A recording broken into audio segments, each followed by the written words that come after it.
શ્રી ગણેશાય નમઃ. મિત્રો, આપ જોઈ રહ્યા છો યુટ્યુબ, જેમાં અમારી ચેનલ શિવ શક્તિ ગોવિંદમાં આપનું હાર્દિક સ્વાગત છે.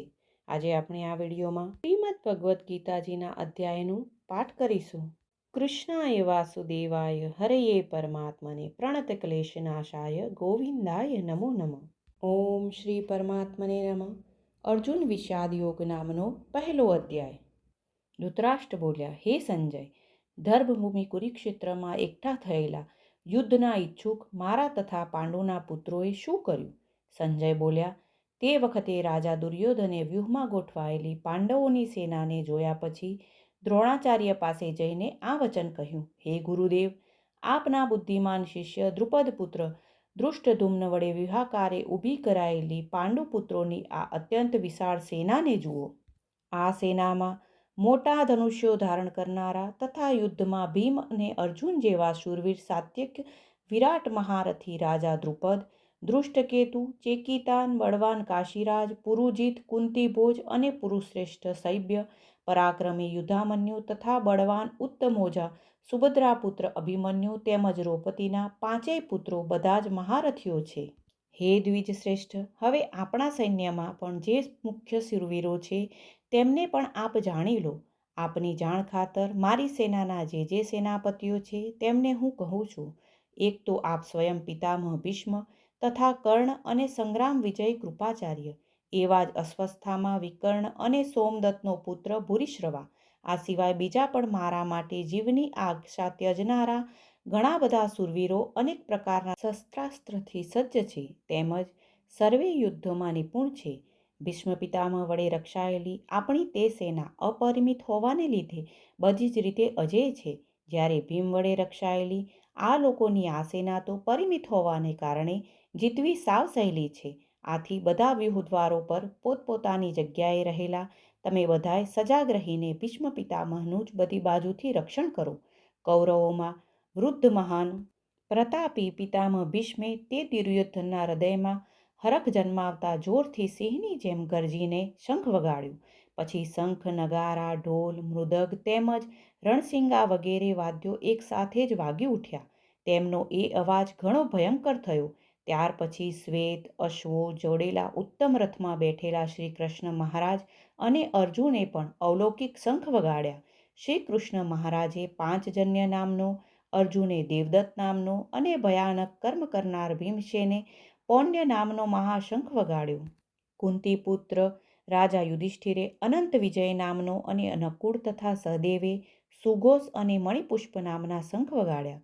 શ્રેષ્ઠ ધનુર્ધારી કાશીરાજ મહારથી શિખંડી ધૃષ્ટદ્યુમ્ન રાજા વિરાટ, અજય સાત્યકી રાજા દ્રુપદ, દ્રૌપદીના પાંચેય પુત્રો અને મહાબાહુ સુભદ્રાપુત્ર અભિમન્યુ, આ સૌએ હે રાજન બધી બાજુએથી જુદા જુદા શંખો વગાડ્યા.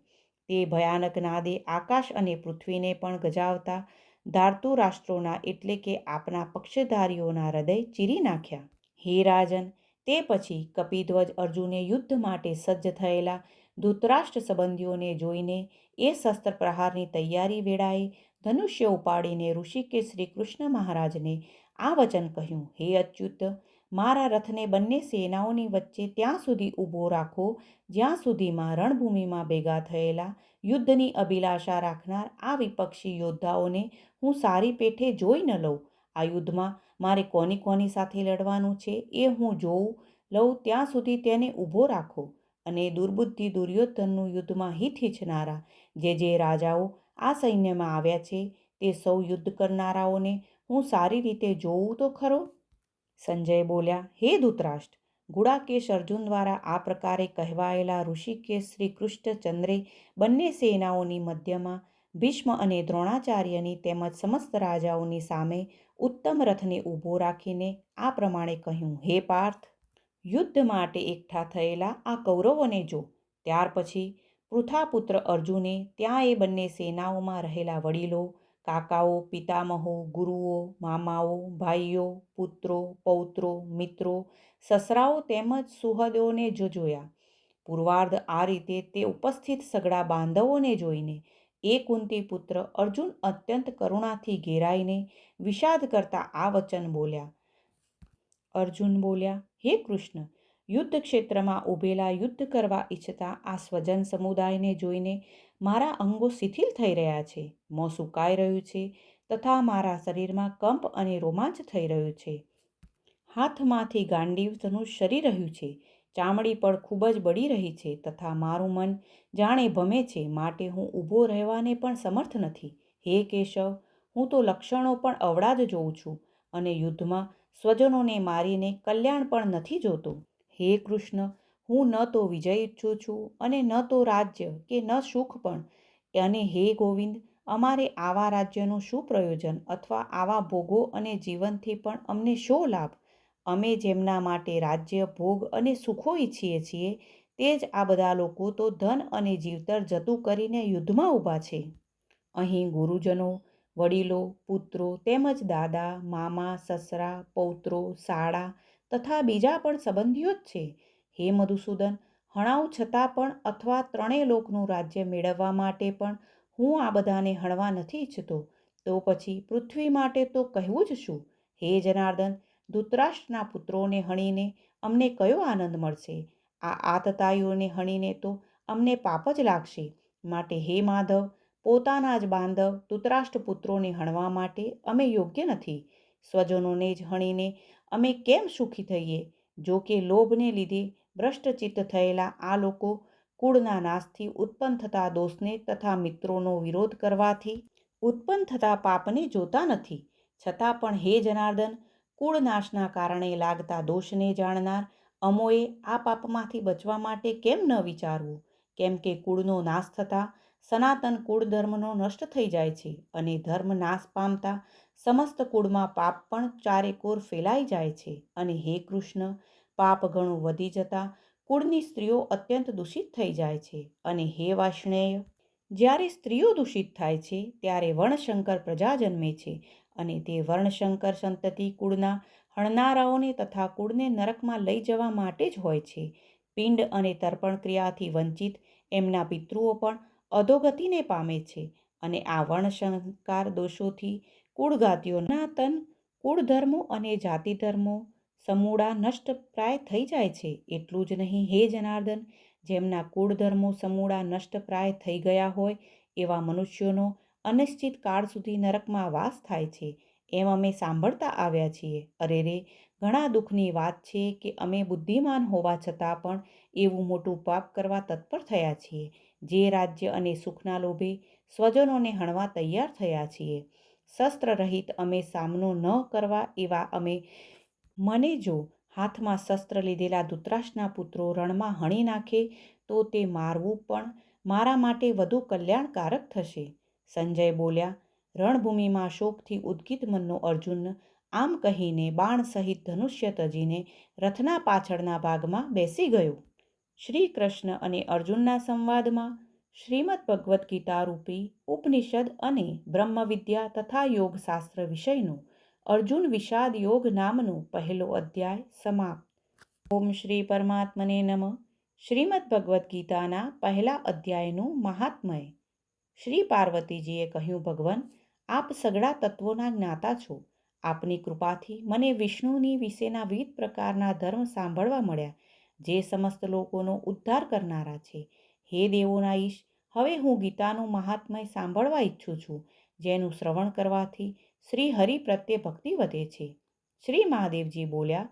જેમનો શ્રી વિગ્રહ અળસીના પુષ્પ જેવો શ્યામ વર્ણો છે, પક્ષીરાજ ગરુડ જ જેમનું વાહન છે, જે પોતાના મહિમાથી કદી ચ્યુત થતા નથી તથા શેષનાગની શૈયા પર શયન કરે છે, એ ભગવાન મહાવિષ્ણુની આપણે ઉપાસના કરીએ છીએ.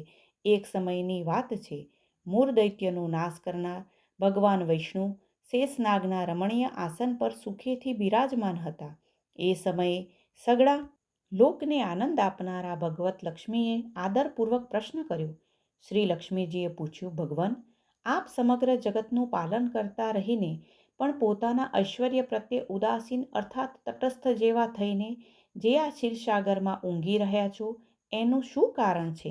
શ્રી ભગવાન બોલ્યા, હે સુમુખી, હું ઊંઘતો નથી, પરંતુ તત્વનું અનુસરણ કરનારી અંતદ્રષ્ટિ વડે પોતાના જ માહેશ્વર તેજનો સાક્ષાત્કાર કરી રહ્યો છું.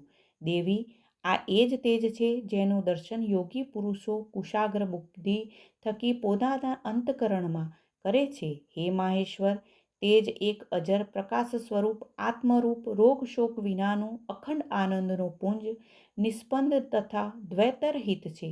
આ જગતનું જીવન એના જ વશમાં છે. હું એનો જ અનુભવ કરું છું. હે દેવોના સ્વામીની, એ જ કારણ છે કે હું તમને જાણે ઊંઘતો હોઉં એવો જણાવું છું. લક્ષ્મીજીએ કહ્યું, ઋષિકેશ, આપનું યોગી પુરુષો ધ્યાન કરે છે. આપના સિવાય પણ ધ્યાન કરવાને યોગ્ય બીજું કોઈ તત્વ છે એ જાણીને મને ઘણું કુતૂહલ થઈ રહ્યું છે.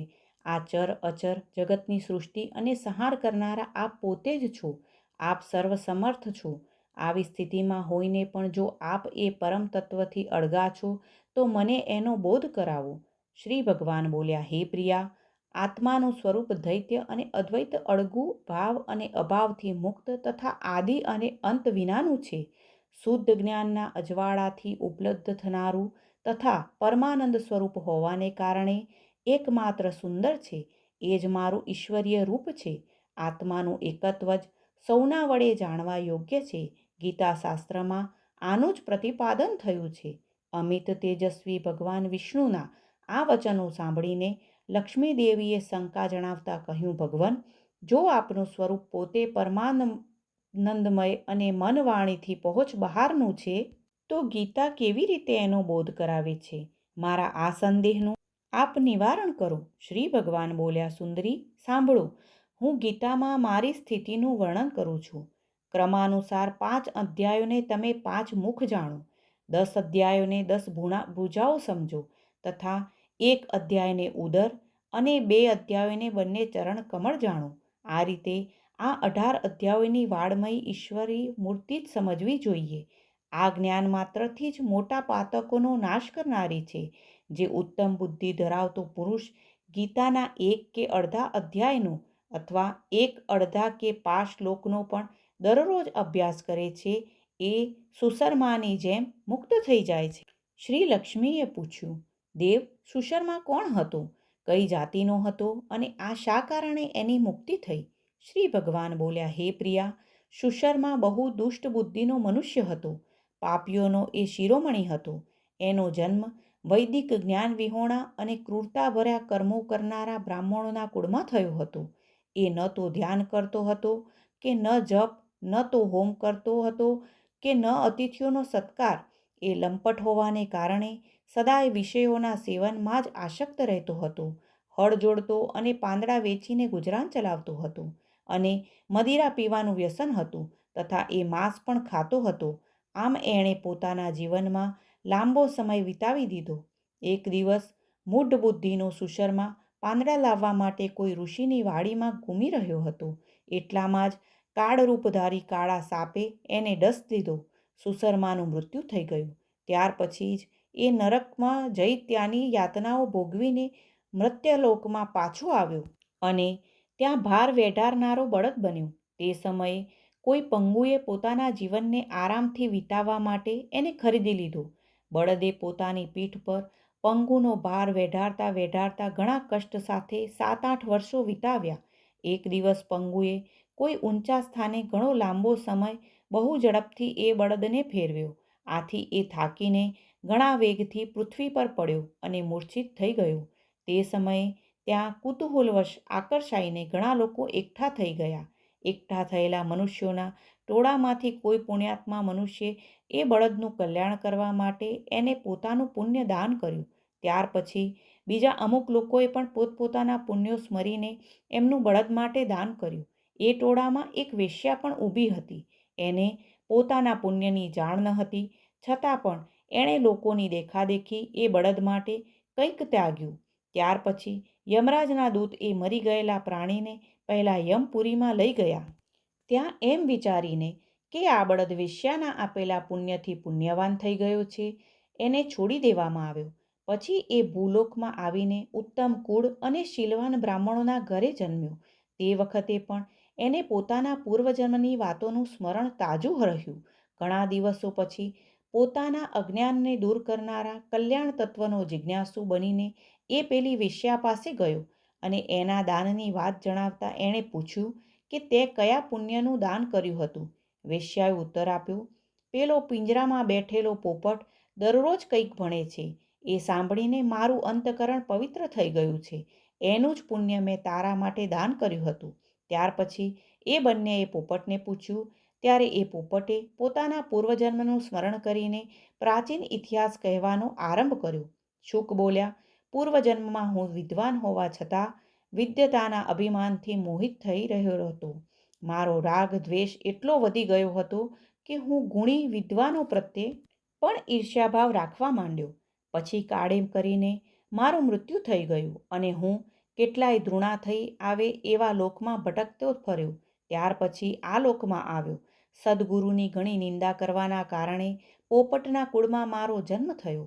પાપી હોવાને કારણે નાની વયે જ મારા માતા પિતાથી વિયોગ થઈ ગયો. એક દિવસ હું ગ્રીષ્મ ઋતુમાં ઉના પથ પર પડ્યો હતો.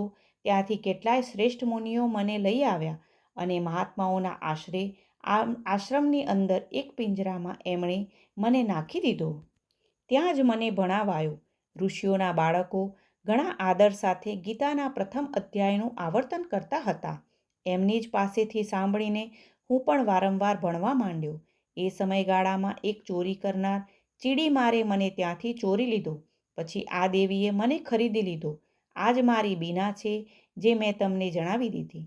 પૂર્વકાળમાં મેં આ પ્રથમ અધ્યાયનો અભ્યાસ કર્યો હતો, જેનાથી મેં પોતાના પાપને દૂર કર્યું છે. પછી એનાથી જ આ વેશ્યાનું પણ અંતકરણ શુદ્ધ થયું છે અને એના જ પુણ્યથી આ દ્વિજે શ્રેષ્ઠ સુસરમા પણ પાપ મુક્ત થયા છે. આમ પરસ્પર વાર્તાલાપ અને ગીતાના પ્રથમ અધ્યાયના મહાત્માની પ્રશંસા કરીને એ ત્રણેય નિરંતર પોતપોતાના ઘરે ગીતાનો અભ્યાસ કરવા લાગ્યા. પછી જ્ઞાન પામીને તેઓ મુક્ત થઈ ગયા.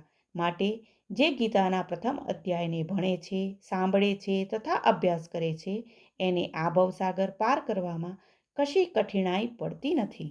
શ્રીમદ્ ભગવદ્ ગીતા પ્રથમ અધ્યાય મહાત્મય સંપૂર્ણમ.